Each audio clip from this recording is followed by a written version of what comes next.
What up? What up? Welcome to the Hot Button Sports Show. I'm your host, Isaac Lane. And right now we want to get into some NBA basketball, man.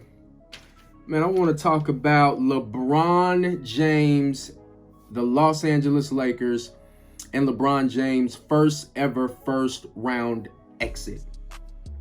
Where do we begin? Let's start here. In my opinion, this first round exit is not a defining moment for LeBron James' legacy.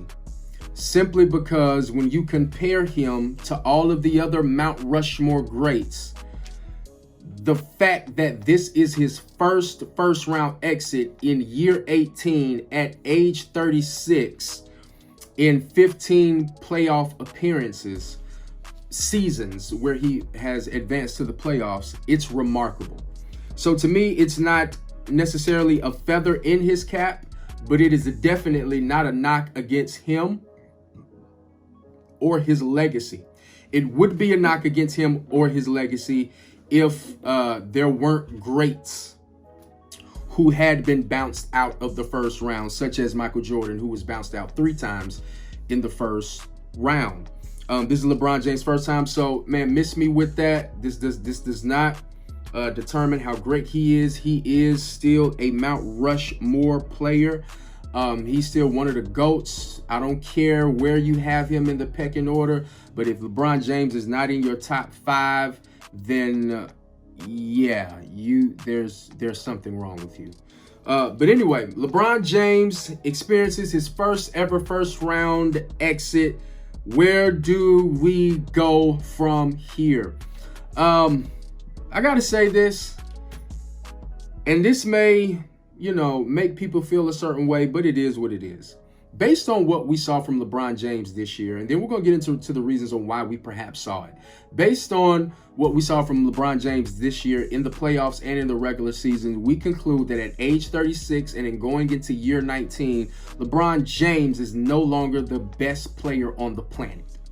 He is no longer the number 1 basketball player in the world. I believe that is a title that you only earn in the postseason, and as of right now, it looks like it's going to come down to Kawhi or Kevin Durant.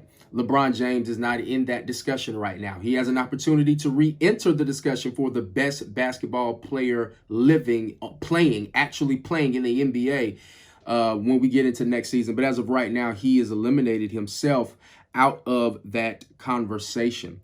But most importantly, what do we see in these playoffs? And we'll get into some potential reasons why we saw a slower LeBron James. We saw a LeBron James who wasn't as aggressive as we're used to seeing him be. In order for him and the Lakers to advance to the second round, they needed a heroic performance from him, something that was similar to what he did to the Celtics, I believe, back in 08, 09. We needed a 45, 50-point performance, back-to-back performance from LeBron James, and we did not get that. And I'm not too sure that we should have even expected that from an 18-year vet and a 36-year-old guy. And so that leads me to this point. We must modify our expectations for LeBron James going forward. What we saw in the playoffs will be somewhat of the new normal for LeBron. Now, I believe that his ankle was definitely not 100%. And it's amazing because even with an ankle that's 75%, he still put up, 29, 8, and 12 or something like that. Still almost had a 30-point triple-double for the last game of the season for a 36-year-old, and that's still ridiculous. But we have to modify our expectations. Here it is.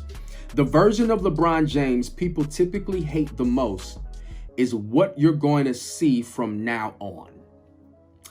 The version of LeBron James that people typically hate the most is what you're going to see from now on. What do I mean? The version of LeBron James that people hate the most is his passive aggressiveness. It is that pass first mentality, which is, if you know LeBron James, is the way he plays basketball, and it is actually his greatest asset. He is going to be a pass first guy. And at 36 years old in year 19, and if you want to win future championships, you probably have to adapt to pass first mentality because you're not as young. You're not a spring chicken anymore. Father Time has walked in the room and is peeking over LeBron James' shoulder. So he's going to have to tap into that reservoir of facilitating, unlike he's ever done and unlike we've ever seen him do. But the funny thing about this is that's the value that LeBron James brings to a team now, which is why he'll be able to play a key role on any franchise headed into his late 30s and early 40s. You can't name me 5 point guards. If LeBron James commit to the point guard position, you can't name me 5 point guards that's better than him. You can't. You can't name me 5 point guards. He's going to go out. He's going to get you 25. He's going to get you 8 assists. He's going to get you 8 rebounds. And on a lot of nights, he's going to come out and get some triple doubles. He's reliable, but what he cannot do at this age and this stage in the game, what he cannot do is carry a team like he did the Cavs or carry a team like he did for the Miami Heat. He's going to need a team around him. So that is the LeBron James we're faced with. The LeBron we saw in the playoffs is the LeBron that we're going to have to modify our expectations, because that's the older senior statesman version of LeBron that we are going to see. I expect a better version of that next year once that ankle gets together and if he has a healthy roster around him, which leads to this point, and that is if the Lakers have any plans of maximizing their short window that they have with LeBron James, and if they have any plans on getting back to the championship, they must blow up the roster. This roster must be blown up. Okay? There were some key pieces that we missed. I have been denying it every time my brother talked to me about it, but we did miss Dwight Howard and JaVale McGee. From a statistics standpoint, we didn't, because we were still the #1 Lakers team. But from a present standpoint, we did. People were getting whatever they wanted in the paint. And that's why JaVale McGee and Dwight Howard were our enforcers, and I believe played a role in us getting to the chip and winning the chip. But the roster needs to blow up. I'm not saying go back on the market and try to get JaVale McGee or Dwight Howard, but the roster that is currently constructed cannot make it in this league. Rob Pelinka recently released a statement saying that he believed that they had the roster, if fully healthy, to compete for a championship. I agree somewhat.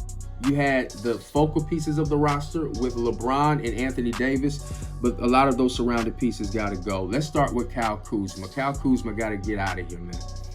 And the roster needs to blow up, and there are 2 players I think we need to aggressively trade for. We need to trade Kyle Kuzma, KCP, and Alex Caruso, and maybe do a signing trade with Dennis Schroeder and a potential first-round pick for either Dame Lillard or Bradley Beal. Dame Lillard or Bradley Beal coming to LA, joining forces with a healthy Anthony Davis and LeBron James spells disaster for anyone in the league, and you'll be able to legitimately go toe-to-toe with what it's going to look like. It's looking like a new dynasty in Brooklyn is brewing. You add Damian Lillard or Bradley Beal, your chances increase significantly for getting back to the championship and winning a championship. Now let's get into, and the reason why you need that is because Anthony Davis and LeBron James, although they're a great combination, Anthony Davis cannot be trusted. Anthony Street Clothes Davis cannot be trusted at all. He cannot be trusted, not just because of his health, but we don't know what version of Anthony Davis we're going to get. He's still got some growing to do. Last but not least, looking at this team going forward, Frank Vogel did a bad job of adjusting. I believe in Game 5, he even threw out a lineup that had never even played together. He refused to insert Montrezl Harrell, who every time he entered the game brought a necessary level of excitement and energy. He just didn't make the necessary adjustments offensively and defensively. And to add insult to injury, Lakers were legendary awful from three-point land. Now, as I conclude, I believe that Franky V's letdown in the playoffs is going to either now or in the very near future give Jason Kidd the opportunity to take the reins of the franchise as the next NBA head coach for the Lakers. He pulled his name out of the hat for the Trailblazers. And so I believe Franky V's on the hot seat because of that first round exit. But this is the new normal for LeBron James and for LeBron James fans and just for fans of basketball. We're going to see an elder senior statesman. We're going to see him averaging 24 to 26 points, 7-8 assists, 7-8 rebounds, as we've typically seen. But it's just going to be done in a different manner. For LeBron James to win and for any 36-year-old to win, he's going to need a great supporting cast. So if you like this video, man, comment. Let me know how you feel about LeBron James' new normal, his first round exit, how he looked in the playoffs, what you think the Lakers got brewing, and always don't forget to subscribe so you can get notified the next time we drop a video. I'll holla at you.